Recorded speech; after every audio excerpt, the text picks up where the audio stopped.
ఇవాళ ప్రజావాణి కార్యక్రమం కొనసాగనుంది. ప్రజాభవన్ కు ఆర్జిదారులు పోటెత్తారు.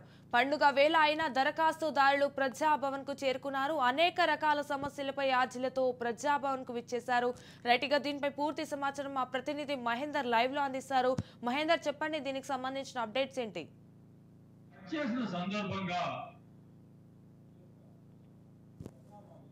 ప్రజా దర్బార్ను ప్రజావాణిగా పేరు మార్చారు. మొత్తంగా దీనికి అశేష స్పందన అయితే వస్తుంది. తెలంగాణలో ఏ సమస్య ఉన్నా కూడా ప్రజావాణిలో తమ వినిపించుకోవచ్చు, తమ సమస్యకు పరిష్కారం దొరుకుతుందంటూ తెలంగాణ ముఖ్యమంత్రి రేవంత్ రెడ్డి ప్రతిష్టాత్మకంగా తీసుకొచ్చినటువంటి ఈ పిలుపుకు మొత్తంగా కూడా అశేష స్పందన అయితే వస్తుంది. మరి కొంతమంది అయితే వచ్చారు. పండగ పూట కూడా తమ సమస్యలను చెప్పుకోవడానికి ప్రజావానికి ఈరోజైతే వచ్చిన పరిస్థితి కనిపిస్తుంది. ఎక్కడి నుంచి వచ్చారు, ఏ సమస్యల మీద వచ్చారు అనేది వాళ్ళని అడిగి తెలుసుకునే ప్రయత్నం చేద్దాం. చెప్పండి, ఎక్కడి నుంచి రావడం జరిగింది, ఏం మీ సమస్య? మామ్నార్ జిల్లా జడ్చర్ల మండల్ శికార్గాన్పల్లె గ్రామం. నా పేరు వెంకటస్వామి, మండల వెంకటస్వామి. నా భార్య విషయం ఏంటి? అయితే నా బిడ్డని కిడ్నాప్ చేసిండ్రు. 10 నెలల 9 తారీఖు కిడ్నాప్ చేసిర్రు. 11 తారీఖు ఎఫ్ఐఆర్ అయ్యింది. సీసీ కెమెరా రికార్డు ఉంది ఆడ. అయితే ఎస్ఐ చేసిండు, సిఐ చేసిండు, కానీ ఎస్ఐ కంప్లైంట్ ఇచ్చిండు. కంప్లైంట్ ఇస్తే ఆయన ఏం చేసిండు, ఇవాళ చేస్తా రేపు చేస్తా అంటే నేను డిఐజీ తోటికి వచ్చిన, కలెక్టర్కి ఇచ్చిన, ఎస్పీకి ఇచ్చిన, అందరి కాగితాలు ఇచ్చిన. లాస్ట్కు ఒక మీడియాని పట్టుకొని వీడియో వదిలినాక ఒక్కరిని బోడి నాగరాజును అరెస్ట్ చేసిండు చంద్రమౌళి ఎస్ఐ. తత్యమ్మలను అరెస్ట్ చేయాలంటే ఎలక్షన్ అయిపోయినాక అరెస్ట్ చేస్తానని చెప్పిండు. ఎలక్షన్ అయిన తర్వాత చేస్తానే నన్ను దాడి చేసి కొట్టించిండు. ఎవరు? నరసింహస్వామి కొట్టిపించిండు, ఇలావాడి కొట్టిపించిండు సెల్కల. నన్ను కొట్టిస్తుంటే కటిక సత్తయ్య, మాది ఊషయ్య ఎస్సీ వాళ్ళు ఇడిపించారు. ఇడిపించిన సాక్ష్యాలు కూడా.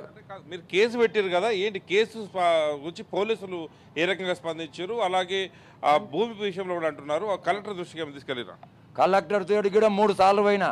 3 సార్లు పోయి ఆడికోత కొడక లంజవడక, ఈడికోత లంజవడక అని పోలీసులను పెట్టి పరిగెత్తిచ్చారు. ఎవరు? చంద్రమౌళి ఎస్ఐ కానిస్టేబుల్ అని బట్టి బాయికాడ ఇంటికాడ పరిగెత్తిచ్చిండు.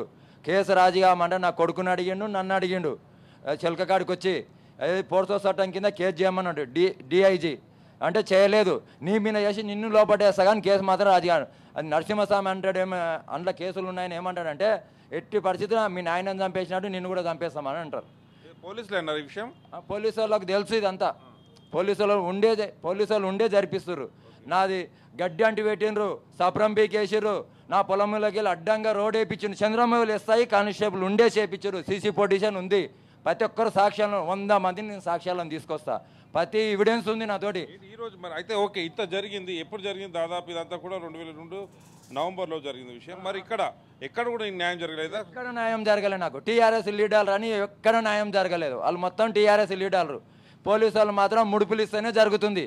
ఆడ జడ్చర్ల పిఎస్లా ఎస్ఐకి తెలుసు కానీ సిఐకి తెలియదు. మొత్తం చంద్రమౌళి ఎస్ఐ తోటి ఉంది మొత్తం ఈ మ్యాటర్ అంతా. నా బిడ్డకి ఏం చెప్పిందంటే, అబద్ధం చెప్పు మినిస్ట్రేట్ ముందల, లేకపోతే మీ నాయనని ఇప్పుడు నల్లబోతుల యాదయ్య, నరసింహస్వామి, బోడి నాగరాజు మీ నాయనని చంపేస్తారు. వాళ్ళు ఇట్లా జైలుకు పోయినా కూడా వేరే వాళ్ళతోటైనా రౌడీలో పెట్టి చంపేస్తామన్నారు. అందుకని నా బిడ్డ ఏం చేసింది, మినిస్ట్రేట్ ముందర అబద్ధం చెప్పింది. వాళ్ళని తప్పి ఎన్నికే నా మీద అబద్ధం చెప్పింది. ఏమని చెప్పింది, నేనంతకు నేనే పోయినా అని చెప్పింది. ఒక్కరిని అరెస్ట్ చేశారు. 2 అరెస్ట్ ఎలక్షన్ అయిపోయినాక అరెస్ట్ చేస్తామన్నారు. చేయలేదు. ఇప్పుడు ఏమంటారు అంటే, ఇవాళ అయినా రేపైనా మీ డాడీని చంపేస్తాను. నా బిడ్డకు చిలకల వార్నింగ్ ఇచ్చారు. ఎన్నడో 8 తారీఖు నాడు వార్నింగ్ ఇచ్చాను. మా అమ్మను సాగు దెబ్బలు కొట్టిడు. సీసీ కెమెరా ప్రతి ఒక్కటి రికార్డు ఉంది. అయితే ఏమంటున్నారు, రాజుగా రాజు మాకు న్యాయం జరుగుతుంది. జడ్చర్ల పిఎస్లో న్యాయం జరుగుతలేదు. ఎఫ్ఐఆర్ కాపీ అంటే ఎఫ్ఐఆర్ నాది 45 పైపులు 3 సార్లు ఇరగొట్టిరు. సీసీ ఫుటేజ్ అనేది బైక్లో కట్టుకొని ఎత్తుకొని పోయినరు. పోలీసులు అస్సలు పట్టించుకోలేరు. వస్తారు ఆడ దేవుడిని నిలబెట్టినా ఓ గుడిసే చుట్టూ తిరుగుతారు కానీ వాళ్ళని పట్టుకో. దొంగ బండ్లు 3 బండ్లు. ఎవరి? పర్వతాలు బండి దొంగదే. డాక్టర్ నేను చెప్తున్నా, మా పాలేలు పర్వతాలు బండి దొంగదే, నెంబర్లు లేవు. మల్లయ్య బండి దొంగదే. నరసింహస్వామి జేసీపు, నరసింహస్వామి డాక్టర్ 4 బండ్లతోటి నాది ఎకరన్నర కలుపు మందు కొట్టి సావగొట్టింది వరుసేను. న్యాయం జరగాలని కోరుకుందాం. ఇట్లా చాలా వరకు కూడా చిన్నపాటి ఫ్రస్ట్రేషన్, తమకు పూర్తిగా న్యాయం జరగలేదు, ఎటు జరిగినా కూడా న్యాయం జరగట్లేదు, ఎవరికి చెప్పుకోవాలో తెలియని పరిస్థితుల్లో మొత్తం ప్రజావానికి వచ్చిన పరిస్థితి కనిపించింది. జడ్చర్ల పోలీసులు మాత్రం చాలా అరాచకంగా వ్యవహరిస్తున్నారు చెప్పడం జరిగింది. మీరు ఎక్కడి నుంచి రావడం జరిగింది? నమస్కారం సార్, మాది వనపర్తి జిల్లా రేవెల్లి మండలం రేవెల్లి హెడ్ క్వార్టర్. నా పేరు సత్యనారాయణచారి, విశ్వబ్రాహ్మణులను. మా భూమి 2 ఎకరాల 2 గుంటల భూమి 2010లో గతంలోనే అంతకుముందు 75లో మా భూమి అమ్మినట్టుగా ఒక రెడ్డి, వాళ్ళు రెడ్లు, మేము బీసీలో మా భూమిని వాళ్ళకు వేరే వాళ్ళకి అమ్మిండ్రు, అది రెడ్లకే. అయితే నేను మా అమ్మమ్మ దీనికి పెద్ద మనిషి ల్యాండ్కు, మేము ఊళ్ళో గడాలు చేస్తుంటే, అంటే రైతు గడాలు చేసేవాళ్ళం. ఎవరు చేసారు మీ పొలాన్ని? రెడ్డి పార్టీల సంబంధం జరిగే చేసిండ్రు. మేము కాంగ్రెస్ పార్టీ గతంలో నుంచి మేము ఇప్పటి వరకు కూడా. అయితే ఆర్డీఓ అంతా గడబడైతే ఆర్డీఓ పోతే 15-20 రోజులు అయిపోతున్నారు. సరేలే ఎందుకులే గడబడలని పోయినాం. మావి 2-3 ఇండ్లు వాళ్ళు సంపుతం బెదిరిస్తామని రెడ్లు అని అంటే సరే కోర్టుకు ఆర్డీఓ మాకు 2 ఎకరాల 2 గుంటలకు 1 ఎకరా 1 గుంట ఇచ్చిండు. ఇదేం సార్ 1 ఎకరా 1 గుంట ఇవ్వడం కారణం ఏంది? ఒకవేళ మాది తప్పు ఉంటే 2 ఎకరాల 2 గుంటల భూమి వాళ్ళకి ఇవ్వండి, లేదు మాది కరెక్ట్ ఉంటే 2 ఎకరాల 2 గుంటల భూమి మాకు ఇవ్వండి అన్నాం. లేదు ఇదంతా నీకు తెలిసే కదా, ఇదంతా ఇంకా రాజకీయాలు జరిగినాయంటే ఈ పోలీసు వాళ్ళు ఏ మాత్రం కూడా టీఆర్ఎస్ కార్యకర్తల కంటే అసుటుగా వ్యవహరించారు. అంటే పోలీసు వాళ్ళు అందులో 99%లో 1% ఎక్కడో ఒకరు మంచి వాళ్ళు ఉన్నారు, లేరని కాదు. ఎందుకంటే నేను మా బ్యాచ్మెన్ కూడా పోలీసు వాళ్ళు నా క్లాస్మేట్స్, ఇప్పుడు ఉండే డిఎస్పీలు వాళ్ళు కొంతమంది అన్నారు ప్రభుత్వానికి అనుకూలంగా చేయకపోతే మా మీద లేనిపోయిన అలిగేన్స్ వస్తాయి కాబట్టి సరే కోర్టులు ఉన్నాయి కదా అంటారు. ల్యాండ్ కేసు అంటే మాకు సంబంధం లేదని పోలీసు వాళ్ళు అంటారు. కలెక్టర్తో పోతే మాకు రైట్స్ లేవు, ఏం చేద్దాము అని వాళ్ళు అంటారు. ఎంఆర్ఓ పోలీస్ స్టేషన్లో కంప్లైంట్ ఇచ్చిన, ఎంఆర్ఓకి ఇచ్చిన కలెక్టర్కి ఇచ్చిన, ఎవ్వరికి ఇచ్చినా ఏమీ కాలేదు. తీరా మళ్ళీ ల్యాండ్ మాకు 2021లో మా 1 ఎకరా 2 గుంట వస్తే అందులో కూడా వాళ్ళు రానియట్లేదు. ఒకవేళ వస్తే చంపుతామంటారు. అంటే ఉన్నది నేను ఒకని, ఇప్పుడు నేను చావడమా వాళ్ళని చంపడమా?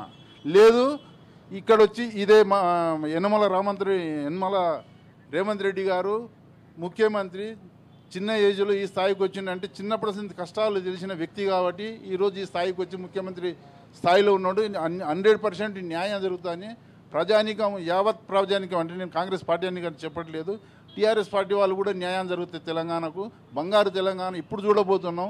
గతంలో బంగారు తెలంగాణ కాదు, ఇది బస్టు తెలంగాణ. భూములు కబ్జాలు చేసి ఒక చెప్పులు లేని వాళ్ళు కూడా మేము కలిసి తాగిన వాళ్ళం కూడా ఇవాళ వాళ్ళు కోట్లకు ఎదిగిపోయినారు ఎమ్మెల్యేలుగా అయ్యి.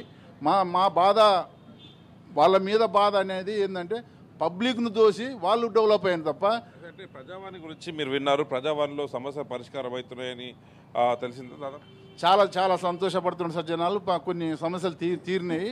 ఇంకోటి మా విశ్వబ్రహ్మణలో కూడా 50 ఏళ్ళకి పింఛన్ ఇవ్వాలని ఒక కోరిక. మాకు చేతి వృత్తుల పనులు కంప్లీట్గా పడిపోయినాయి సార్. మాకు ఊళ్ళల్లో గడాలు చేయడం లేదు, ఆధునిక పరికరాలు వచ్చినాయి. దయచేసి శ్రీ గౌరవనీయులు యనమల రేవంత్ రెడ్డి గారు చిన్న ఏజీ కష్టపడి మీరు మీదికి వచ్చిండ్రు, ముఖ్యమంత్రి అయ్యిండ్రు. మమ్మల్ని కూడా మా క్యాస్ట్ని కూడా, ఎందుకంటే ప్రొఫెసర్ జయశంకరాచారి కావచ్చు, మలిదేశ ఉద్యమానికి శ్రీకాంతాచారి పెట్రోల్ వేసుకొని తలగబెడితే ఒక్కసారి వాళ్ళ తల్లికి ఎమ్మెల్సీ ఎన్నిక కూడా మనసు ఒప్పపాయ దొరగారికి, వారి కూతురికి ఇచ్చిండ్రు. కానీ మేడం గారికి మా శ్రీకాంతాచారి ప్రజాపాలనకైతే స్పందన మంచిగా చాలా మంచి స్పందన ఉంది సార్. మరొక వృద్ధురాలు కూడా ఉన్నారు, వారిని అడిగి తెలుసుకున్న ప్రయత్నం. ఎక్కడి నుంచి వచ్చారమ్మ మీరు? నిజామాబాద్ జిల్లా డిచ్పల్లి నుంచి. నిజామాబాద్ నుంచి ఇంత ఉదయం హైదరాబాద్ ప్రజాపాలన గురించి ఏంటి సమస్య ఉందమ్మా? 6 సార్లు వచ్చిన సార్. డిచ్పల్లి పోలీసులు నేరస్తుల్ని కాపాడుతుండ్రు సార్. నాకు సీఎం సారు, ముఖ్యమంత్రి సారు నిస్సహాయులకు న్యాయం చేస్తా అన్నాడు. అందుకోసమే నేను ప్రజావానికి వస్తున్నా. మీ మీడియా ద్వారా ముఖ్యమంత్రి సార్కు నాకు జరిగిన గౌరవంని, నన్ను వృద్ధురాలని చూడకుండా సంపత్ 4 ఏళ్ల నుంచి నన్ను కొట్టి చంపుతున్నాడు. సంపత్ పక్కకుంటాడు. నా ఇల్లు కబ్జా చేస్తా అని నన్ను చంపేసి, నా ఇల్లు కబ్జా చేస్తా అని నన్ను కొట్టి చంపుతున్నాడు. డిచ్పల్లి పోలీసులు పట్టించుకుంటలేరు, నేరస్తుల్ని కాపాడుతుండ్రు డిచ్పల్లి పోలీసులు. నాకు సీఎం సార్ న్యాయం చేయాలని నేను ప్రజావానికి వస్తున్నా. 3 లక్షల బంగారము ఇజాజ్ సంపత్ నా బంగారం ఎత్తుకపోయినరు. నాకు ఇప్పుడు అందరున్నది నా బతుకు. ఇప్పుడు నాకు నిల్వ నీడ లేకుండా అయిపోయింది. నా ఇల్లు కూడా కూలగొట్టేసిండ్రు. నా పోలీసులు ఎంత తిరిగినా వృద్ధురాలని చూడకుండా నన్ను పట్టించుకుంటలేరు. నెల రోజులు తిరిగిన డిచ్పల్లి పోలీస్ స్టేషన్కు తిరిగిన, కలెక్టర్ దగ్గరికి తిరిగిన.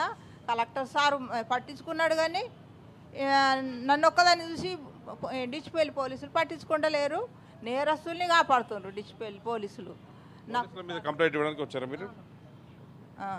మీరు ఎక్కడ వచ్చారా సార్? మేము హైదరాబాద్ ఉంటుంది కదా, మాది ఇప్పుడు గ్రామం ముచ్చర్రా. అయితే మాకు జేంటి పట్టగా ఉన్నాం సార్. అక్కడ ఒక లాలయ్య, మేము జంగయ్య. అయితే ఒక తడిపాటు వచ్చి మాకు భూమి అది జంగయ్య తాన 2 ఎకరాలు, లాలయ్య తాన 12 ఎకరాలు ఉన్నాయని మొత్తం భూమి అంతా కబ్జా చేసుకున్నాడు సార్. 30 ఎకరాలు 24 ఎకరాలు 31 గుంట భూమి కబ్జా చేసుకున్నాడు.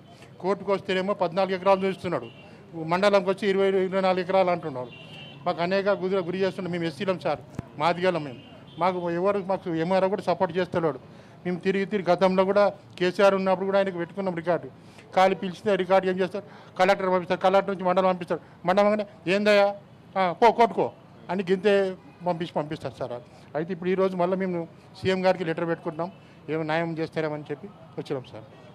అంటే మొత్తం కూడా భూమి అనేది మీది పరిష్కారం కావాలి. ఎప్పటి నుంచి కొట్లాడుతున్నారు మీరు? 20 ఏళ్ళు సార్, 20 నుంచి కొట్లాడుతున్నాం, కానీ ఎవరు మాకు పరిష్కారం అయితే లేదు సార్. కోర్టుకు వచ్చేమో 14 ఎకరాలు అంటుండు నాకు, మండలంలో 24 ఎకరాలు చూసుకుంటుండు. అన్ని డాక్యుమెంట్స్ సృష్టించుకొని మమ్మల్ని అనేక గురించి పనిచేస్తున్నారు. మా నాయన తిరిగి గుండెపోటుతో చనిపోయింది సార్. ఇప్పుడు ఆయనకు సోదరునిగా నేను తిరుగుతున్నాను సార్. ఎట్లా ఉంది రేవంత్ రెడ్డి పాలన? ఎట్లుంది ప్రజాపాలన, ప్రజావాణి ఇవన్నీ కూడా ఎట్లా అనిపిస్తుంది? ఇప్పుడు మొన్ననే స్టార్ట్ అయింది సార్. ఇప్పుడు మన ఇచ్చిన దరఖాస్తు ఇచ్చిన తర్వాత మాకేం న్యాయం అవుతుందో చూద్దాం కొద్దిగా. మీరు ఎక్కడ నుంచి? మాది డిఎస్సి 2008 అండి బ్యాచ్. మాకు మొన్న హైకోర్టు తీర్పు ఇచ్చిందండి 2022 సెప్టెంబర్ 27న హైకోర్టు తీర్పిస్తే గత ప్రభుత్వం అమలు చేయలేదు. అయితే ఆ తర్వాత మేము రేవంత్ రెడ్డి గారిని కలిసి వినతిపత్రం ఇచ్చినాం, పాదయాత్రలో ఇచ్చినాం. వాళ్ళు ప్రభుత్వం రాగానే ఇస్తామని చెప్పేసి ఉద్యోగాలు ఇస్తామని హామీ ఇచ్చారండి. అయితే మళ్ళీ కలవడానికి వచ్చినాం, ప్రజావాణిలో ఇచ్చినాం, దరఖాస్తులు ఇచ్చినాం, మళ్ళీ దరఖాస్తు చేయడానికి వచ్చినాం. స్పందన ఎలా వస్తుంది? ప్రజావానికి స్పందన ఎలా వస్తుంది? ప్రజావానికి స్పందన అప్లికేషన్లు తీసుకున్నారండి. అందరూ కూడా వాళ్ళు అప్లికేషన్కి ఒక నెంబర్ ఇచ్చారు, తర్వాత మాకు ఫోన్ చేశారు, వివరంగా కనుక్కున్నారు. డిఎస్సి 2008 సమస్య ఏంటి, లీగల్గా ఎలా ఉంది ఏంటని కనుక్కున్నారు. రైట్. మొత్తానికైతే ముఖ్యంగా తెలంగాణలో గత 10 ఏళ్లుగా పోలీసులు ఏ రకంగా పోలీసుల ప్రక్షాళన అయితే చూస్తున్నాం. మొత్తంగా కూడా కొత్త ముఖ్యమంత్రి, కొత్త ప్రభుత్వం ఏర్పడిన తర్వాత అయితే పోలీసు వ్యవస్థ పైన ప్రక్షాళన అనేది మొదలైంది. ఇలా ఇప్పుడు చూసాం గత 10 ఏళ్లుగా మొత్తంగా కూడా పోలీసులు మాత్రమే ఎక్కువగా ఈ ల్యాండ్లలో ఇన్వాల్వ్ అవ్వడం, వాళ్ళని తెగ ఇబ్బందులు పెట్టడం, ఇటు అక్రమదారులకు వాళ్ళు చేతులు కలిపి మొత్తంగా కూడా రైతులను హింసలు పెట్టడం అనేది కూడా సాక్షాత్ వాళ్ళ నుంచి వాళ్ళు విన్న పరిస్థితి కనిపించింది. మొత్తానికి ప్రజాపాలన కొనసాగుతుంది, ప్రజావాణి కూడా కొనసాగుతుంది. తమ వాదనలు వినిపించుకొని తమ సమస్యలకు ఇక్కడ ఒక పరిష్కారం దొరుకుతుందన్న నమ్మకంతో ఎక్కడెక్కడి నుంచో 100 కిలోమీటర్ల మేర ఉదయాన్నే అక్కడి నుంచి ప్రారంభమై ఇక్కడికి 8:30 గంటలు ఇక్కడికి చేరుకున్నారంటే వాళ్ళు ఎంత పెద్ద సమస్యల్లో, ఎంత పెద్ద ఇబ్బందుల్లో గురయ్యారు, ఎంత పెద్దగా వాళ్ళు ఇబ్బందులు పడ్డారో ఇక్కడ అర్థం చేసుకోవచ్చు. మొత్తంగా ప్రజావాణికైతే అశేష స్పందన అయితే వస్తుంది. ఎక్కడి నుంచో కూడా ప్రజలైతే వస్తున్నారు. పండగ రోజు అని కూడా చూడకుండా పెద్ద మొత్తంలో ఇక్కడికి రావడం అనేది కూడా దాదాపు చూస్తున్నాం. సో ఈ రోజైతే ప్రజావానికి దాదాపు ఇప్పటికే 300 నుంచి 400 మంది వచ్చినట్టుగా కూడా సమాచారం తెలుస్తుంది. మొత్తంగా కూడా వినతులు అయితే స్వీకరిస్తున్నారు. వెంటనే దానికి స్పందించి ఎవరైతే ఫోన్ నెంబర్ ఇచ్చారో వారికి ఫోన్ చేసి సమస్యలపైన కూడా ఆరా తీస్తున్నట్టుగా తెలుస్తుంది. ఇది ఓవరాల్గా ప్రజావాణి కేంద్రం నుంచి రిపోర్ట్. కెమెరా పర్సన్ హరితో Mahender Reddy. Right. Thank you for the updates Mahender.